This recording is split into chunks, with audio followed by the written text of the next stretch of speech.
security threats to our city. As everyone knows, we pride ourselves in close cooperation with our federal partners. Commissioner Bratton and I met earlier with the Assistant Director of the FBI, George Venizelos, who's here with us today. We are in close contact, close coordination with the federal government in all we're doing.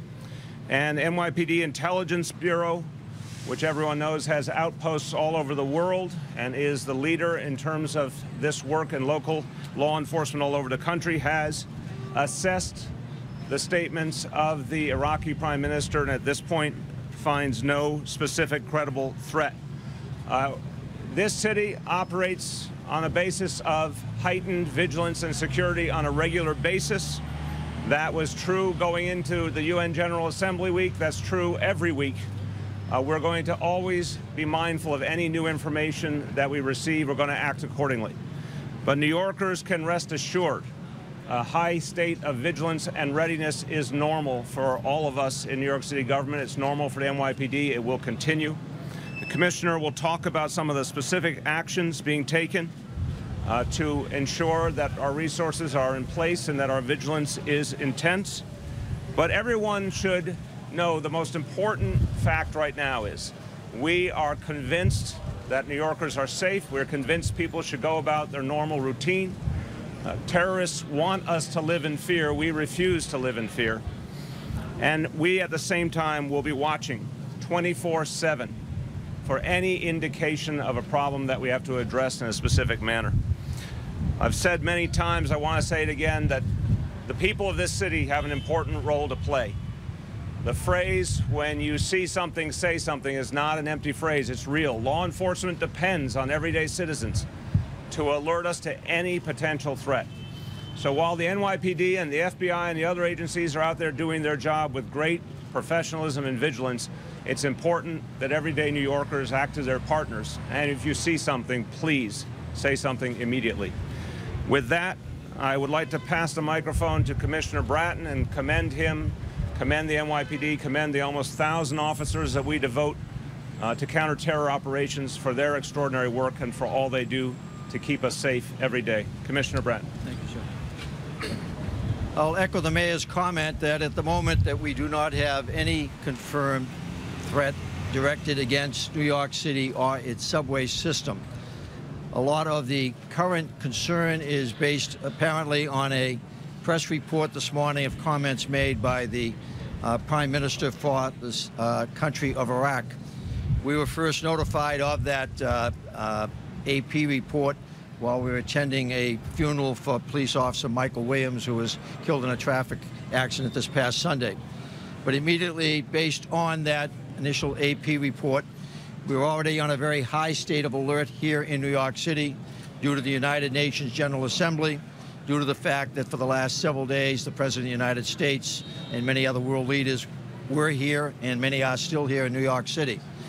In addition to what we already had in place, that we also put contingency plans that are planned far in advance to significantly increase our activities, particularly in the subways, where the initial information seemed to focus on the subways. Subsequent reporting or clarification of the Prime Minister's remarks clarified that it was not specifically focused on subways, but we err always on the side of caution and preparation. So we have put throughout the 5 boroughs of the city, 450 subway stations, significantly increased resources.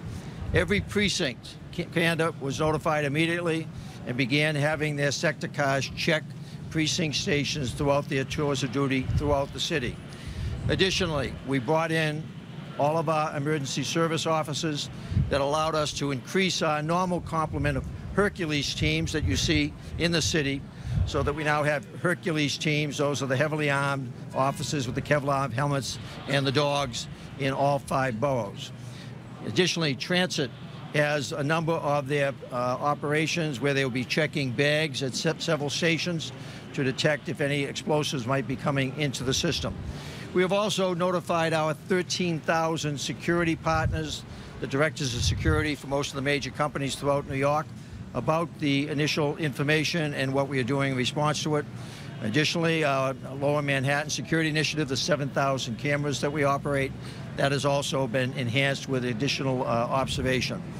We have held over a number of our officers from the day tour going into the evening hours till we get a complete clarification that the Prime Minister's remarks, in fact, did not have any credible information that U.S. and New York City intelligence services were not aware of. At this time, that the people of this city should feel very comfortable and secure moving through the subways. We're on a train loaded with a lot of Yankees fans heading up to Yankee Stadium to celebrate the retirement of number 2. And we'll hope the weather cooperates and they get that game in tonight. We will have additional security certainly in and around the stadium and on the subways going into the stadium. But at this time, and I want to thank my colleague from the FBI, the director of the FBI office. He was attending the funeral with the mayor and I, and we were immediately able to come together and ensure that our counterparts back here in the city were moving forward in a very coordinated, collaborative effort. So again, Mr. Mayor, I thank you for putting this together very quickly to just allow the opportunity to reassure the public that everything is fine here in the city. Okay.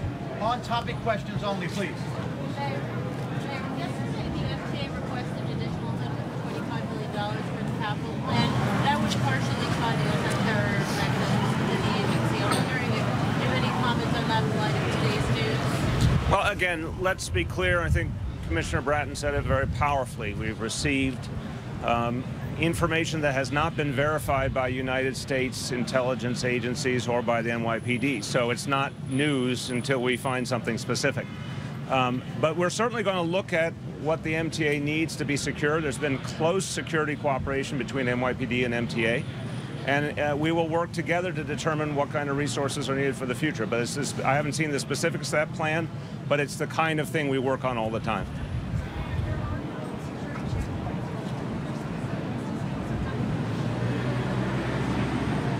Again, I'm going to defer to the Commissioner to explain what some of the specific measures we put in place are. And in fact, I want to say to the people of this city, you may be asked to open your bag. You may find that there are some spot checkpoints set up. Don't be alarmed. It's just part of ensuring that we're doing all we can as we gain more information. You may see more police presence in certain sites.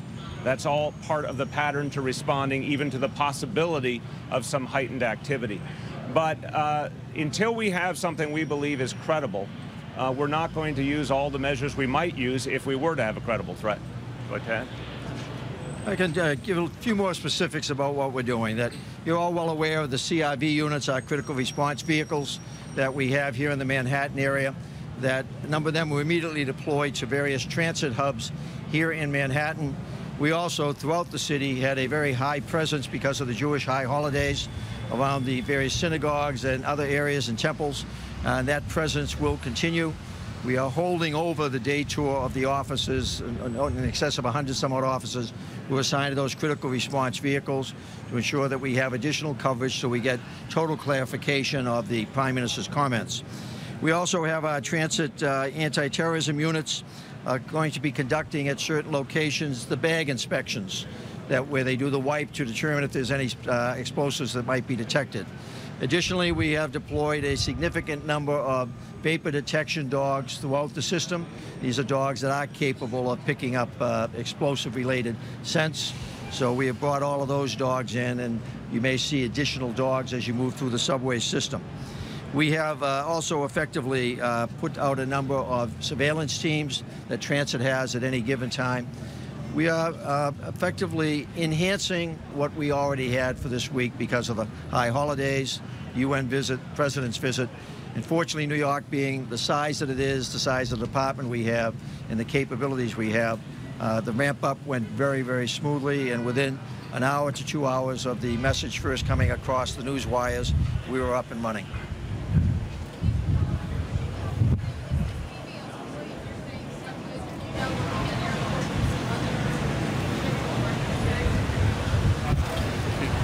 I didn't hear that question. You said saying is it possible for the subways to actually go after airports? I would not even speculate on that. We, again, are basing all of what we're talking about on the statement of the Prime Minister from Iraq, and there seems to have been some misinterpretation of even his remarks as it began to filter through the media. So I can't really speak to your question at all. Commissioner, there were some reports about a month ago that the subways might be targeted. Those concerns related to bunk. Would this be the same information being recirculated somehow? That we always, in New York, because of the target that we will and always will remain, operate an increased heightened sense of alert, so that we tend to pay very careful attention to whatever pieces of intelligence that might come in relative to New York or the region. And it goes up and down. That's the nature of the intelligence flow. But we maintain a constant level of alertness that can be very quickly enhanced, as we did today with hundreds of additional officers very quickly deployed to wherever the potential threat may be.